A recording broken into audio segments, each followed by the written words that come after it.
ਦੇ ਰਾਮਗੜ੍ਹ ਇਲਾਕੇ 'ਚ ਕੌਲਪੁਰ ਗ੍ਰਾਂ ਹੈ। ਉੱਥੇ ਰਾਤੀ ਇੱਕ ਗੁਰੂ ਘਰ 'ਚ ਬੇਅਦਬੀ ਦਾ ਮਾਮਲਾ ਸਾਹਮਣੇ ਆਇਆ। ਸੀਸੀਟੀਵੀ 'ਚ ਫੁਟੇਜ ਜਿਹੜੀ ਹੈ ਉਹ ਜਿਹੜਾ ਉੱਥੋਂ ਦੇ ਗ੍ਰੰਥੀਆਂ ਦਿਖੀ ਔਰ ਜਿਹੜਾ ਉਹਨੇ ਦਿਖਿਆ ਕਿ ਬੇਅਦਬੀ ਇਸ ਤਰੀਕੇ ਨਾਲ ਕੀਤੀ ਗਈ ਦੀ ਕਿ ਗੁਰੂ ਘਰ ਦੇ ਅੰਦਰ ਜਿਹੜੀ ਪਵਿੱਤਰ ਉੱਥੇ ਜਿਹੜੀਆਂ ਗ੍ਰੰਥ ਨੇ ਉਹਨਾਂ ਦੀ ਅੱਗ ਲਾਣੇ ਦੀ ਕੋਸ਼ਿਸ਼ ਕੀਤੀ गई। ਉਹਦੇ ਬਾਅਦ 'ਚ ਮਾਮਲਾ ਧੂਲ ਪਕੜੀ ਆ। फिर सारे के बरादरी के लोग समुदाय के लोग जोड़े इकट्ठे होए और इस घटना के विरोध उन्हें पूरे इलाके रस्ता बंद करिए प्रदर्शन करना शुरू कर दिता। हालांकि जो आरोपी है वह नाम है मनजीत सिंह। वो उस गड़े ग्रां का रहने वाला कौलपुर का जोड़ा बिल्कुल जिस गुरु घर के बेअदबी हुई वो कन्ने वो घर जुड़े वो उतों नसी आ नगरोटे पुजया। नगरोटा पुलिस ने उसी पकड़ लिया। वो बाद सवेरे इतने जो अगे पिछे ग्रां खबर पुजी ते मते सारे लोग उत्थे इकट्ठे होइए और रोड के उपर प्रदर्शन करना शुरू कर दिता। थाने लेके आएंगे तुम अपनी कमेटी बनाओ, कमेटी सामने जो आएगी जो कार्रवाई होगी कमेटी सामने होगी। बिल्कुल ठीक है सर, ठीक है। कितनी देर तक ਤੁਹਾਨੂੰ ਇੱਥੇ ਜਾਈਏ ਲੈ ਕੇ ਆਈਏ ਉਹ ਘੰਟਾ ਜਾਣ ਨੂੰ ਘੰਟਾ ਆਣ ਨੂੰ ਵੀ ਲੱਗਦਾ ਨਾ ਨਗਰੋਟੇ। ਇੱਕ ਮਿੰਟ ਤੁਸੀਂ ਜੋ ਅਸੀਂ ਗੱਲ ਸੁਣੋ ਮੇਰੀ ਗੱਲ ਸੁਣੋ ਅਸੀਂ ਸਰ ਜ਼ਿਆਦਾ ਬੰਦੇ ਨਹੀਂ ਜਾਣ ਕਮੇਟੀ ਦੇ ਚੁਣਦੇ ਬੰਦੇ ਜਿਹੜੇ ਨੇ ਤੁਹਾਡੇ ਨਾਲ ਜਾਣਗੇ ਅਸੀਂ ਬਿਲਕੁਲ ਅਸੀਂ ਆਪਣੀ ਗੱਡੀ ਲੈ ਕੇ ਜਾਵਾਂਗੇ। ਮੇਰੀ ਗੱਲ ਸੁਣੋ ਤੁਸੀਂ ਕਮੇਟੀ ਜਿਹੜੀ ਕਮੇਟੀ ਬਣੋ ਤੁਸੀਂ ਥਾਣੇ ਆ ਜਾਓ, ਥਾਣੇ ਕਰ ਜੋ ਕਾਰਵਾਈ ਤੁਹਾਡੇ ਸਾਹਮਣੇ ਠੀਕ ਹੈ ਸਰ ਠੀਕ ਹੈ। ਅਸੀਂ ਜਾ ਕੇ ਇਸ ਬੰਦੇ ਵਿੱਚ ਮੰਗਾਓ ਇਸ ਬੰਦੇ ਜਾਓ ਆਪਣੇ ਘਰ ਜਾਓ ਘਰ ਕਿਸੇ ਨੇ ਨਹੀਂ ਜਾਣਾ ਸਰ ਘਰ ਕੋਈ ਨਹੀਂ ਜਾਣਾ गरमेल साहब जो कह रहे ठीक है थाने लाओ साहब।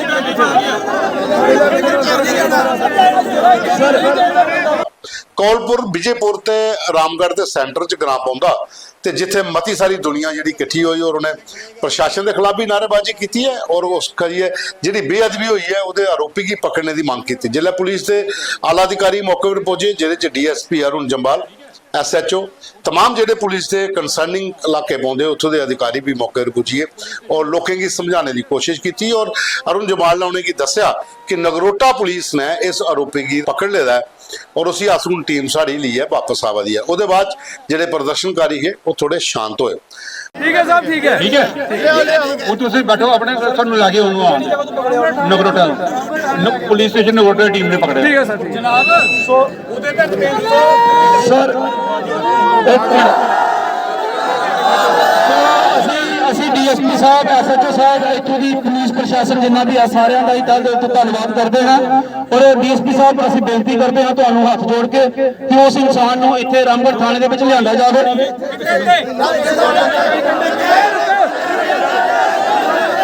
ਇੱਕ ਮਿੰਟ ਇੱਕ ਆਪਣੀ ਇੱਕ ਮਿੰਟ ਗੱਲ ਵੀ ਸੁਣ और उसका जो माहौल भखदा हा वो इस करिए भी ज्यादा भखिया कि गुरु घर के अंदर जी बेअदबी हुई वो मते सारे इलाके के लोगों तक जिले खबर पुजी तो सारे का लोग इकट्ठे होइए उत्थे आइए और होना भी चाहिए क्योंकि अगर तुम इे मर्यादा का उल्लंघन कर गए हो जिले गुरु घर की बेअदबी करेगी किसी भी समुदाय का किसी भी जाति का अगर कोई पवित्र ग्रंथ है या देव स्थान है वो पर जी तुम इस तरह दी हरकतां कर गए हो वो बर्दाश्त नहीं की जाएगी। मेरी हथ बन के बेनती है जिन्नी भी संगत बाहरों आई या नगरी संगत है सारी इधर पहला एकत्र हो थले बैठो। मेरी मौजूदा प्रबंधक कमेटी गुरुद्वारा साहब की अगे बेनती है प्रधान साहब खजानची साहब सैकटरी साहब सरपंच साहब लंबड़दार साहब सारे एक जगह इकट्ठे हो अगला फैसला अगली बनोद जी है वो कह के बनाई जाए ताकि अगला स्टैप असीं की लेना है। जिस बंदे ने गुरु घर पासों बह के सलाह करो सारी जी कार्रवाई असीं अगे फैसला की लैके करना। मौजूदा पिंड के बंदे वो भी समझदार जो प्रबंधक सज्जन ने साड़ी भारती कलोनी भी है अपने जो प्रबंधक भी आए साढ़े को बाहरों वीर भी आए ये प्रबंधक बह के जो फैसला है जल्दबाजी फैसला कोई ऐसा नहीं लेना बह के एक मुठ हो के एक फैसला करके सारी गलबात जी है वो आप विरोध बनाइए ताकि अगला जो साडा प्रशासन तक साड़ी जी पहले तुम बड़े केस देखे जो साडे गुरु ग्रंथ साहब साडा प्यो ਸਾਡੀ ਸਿੱਖ ਕੌਮ ਨੂੰ ਜੋ ਸਾਰੀ ਸੰਸਥਾ ਨੂੰ ਸਾਨੂੰ ਦਿੱਤਾ ਪਾਲਕ ਨੂੰ पुलिस ने भी यह गल की और लोगों अगे अपील भी की है कि आरोपी की असने पकड़ लेदा और उसी लिए यह टीम जी है वो सांबा पुजा दी है ਉਹਦੇ ਬਾਅਦ ਚ ਉਹਦੇ ਕन्नै कानूनी रूप ਦੇ तौर ਦੇ ਉੱਪਰ ਜਿਹੜੀ ਵੀ ਕਾਰਵਾਈ ਹੋਏਗੀ ਉਹ ਕੀਤੀ ਜਾਏਗੀ ਲੇਕਿਨ ਜਿਹੜਾ ਮੌਕੇ ਪਰ ਹਜੂਮ ਇਕੱਠਾ ਹੋਇਆ ਮੌਕੇ ਪਰ ਜਿਹੜੇ ਲੋਕ ਇਕੱਠੇ ਹੋਏ ਦੇ ਇਹ ਜਿਹੜਾ ਖਬਰ ਜੰਮੂ ਤੇ ਆਸ-ਪਾਸ ਦੇ ਇਲਾਕੇ ਦੇ ਜਿਹੜਾ ਫੈਲੀ ਤੇ ਹਰ ਜਗ੍ਹਾ ਦੇ ਉੱਪਰ ਜਿੱਥੇ ਜਿੱਥੇ ਵੀ ਗੁਰੂ ਘਰ ਨੇ ਗੁਰਦੁਆਰੇ ਨੇ ਉੱਥੋਂ ਦੀਆਂ ਜਿਹੜੀਆਂ ਸੰਸਥਾਵਾਂ ਜਿਹੜੇ ਸੰਗਠਨ ਨੇ उन्हें सारे लोगों इस घटना की निंदा भी की है और कई लोग पुलिस की भी इन गल का थैंक्स किया कि तुसे समय रौंदे बंदे की फड़ लिया जो नसी अगे का हालांकि वो जी वाइफ है उसी भी घर पुलिस ने रेस्क्यू किया क्योंकि जो झूम हाँ वो घर वाली बक्की वधिया घर च तोड़ फोड़ भी हुई है जिहड़ियां खबरां साडे कोल पुजियां जिथे भी सिख बसते ने जिथे भी गुरु नानक नाम लेवा संगतां बसदियां ने सारियां दे ही हिरदे बलूंदरे गए ने ये मसला सारी कौम दा है